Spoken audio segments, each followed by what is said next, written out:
John Willing here with political columnist David Reevely at City Hall, going over the top stories from City Hall this week. And David, you had a big scoop this week about the mayor's Twitter use and who he blocks on Twitter. Yeah, it turns out it's a lot of people, and it's really annoyed a handful of them, 3 people actually. Emily Taman, who's run for the NDP a few times and considered running for council in Capital Ward, and James Hutt, who worked with the overdose prevention people on the pop-up tent in Lower Town, and Dylan Penner, who's a campaigner on a number of causes. All say that the mayor has blocked them on Twitter, all just in the last couple of weeks, and that's a violation of their charter rights. And the interesting thing about this, I think, David, is the mayor had another option at his disposal on Twitter.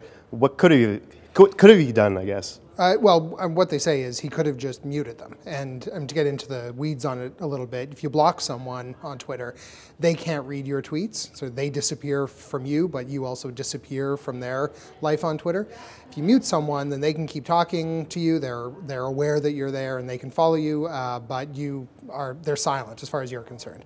And what they say is that when the mayor of Ottawa blocks you on Twitter, you're being denied information that you're entitled to as a citizen, and that's not fair and that it's unconstitutional. So they're going to court.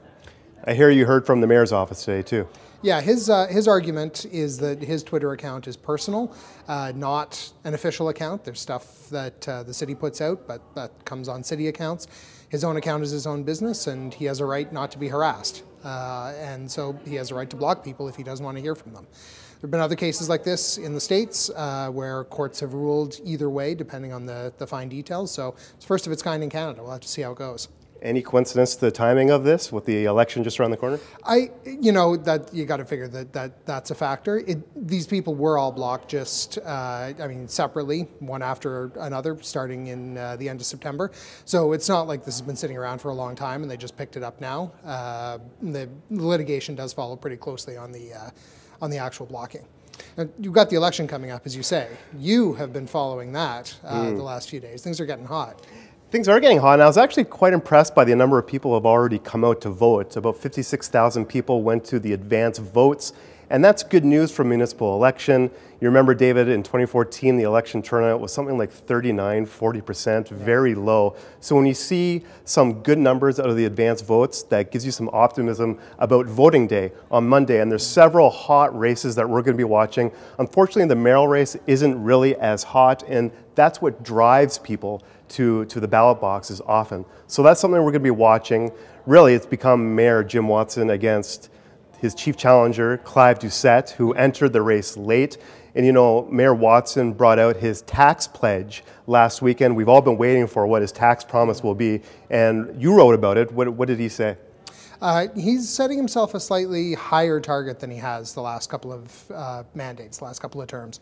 He's going to allow taxes to rise as much as 3%, he says, if circumstances warrant. A couple of reasons for that. One of them is that the economic state of the city and of the province is not as sure as it was.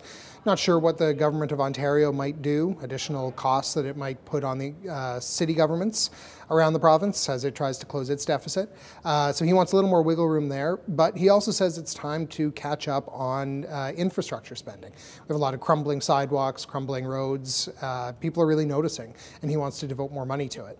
Funny thing about that is this was something that he resisted when a bunch of councillors wanted to do it a year ago because it didn't fit with the 2.5% tax hike cap that he'd promised last time around. This time he's going to give himself a little more room, and maybe that'll give other councillors a little more room to spend money if they see things that they want to spend things on. And I'm wondering about that, David, with a 1 percentage point wiggle room, do you think that will create more divisions around the table next term of council? If some councillors know that if you're proposing, for example, a 2% tax hike, knowing that the mayor's promised up to 3%, could that create some more debate around the table?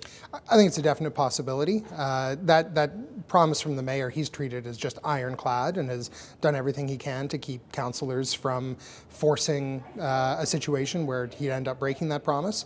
I mean, he is the mayor, he is in charge on one level, but he's also just one vote around the council table.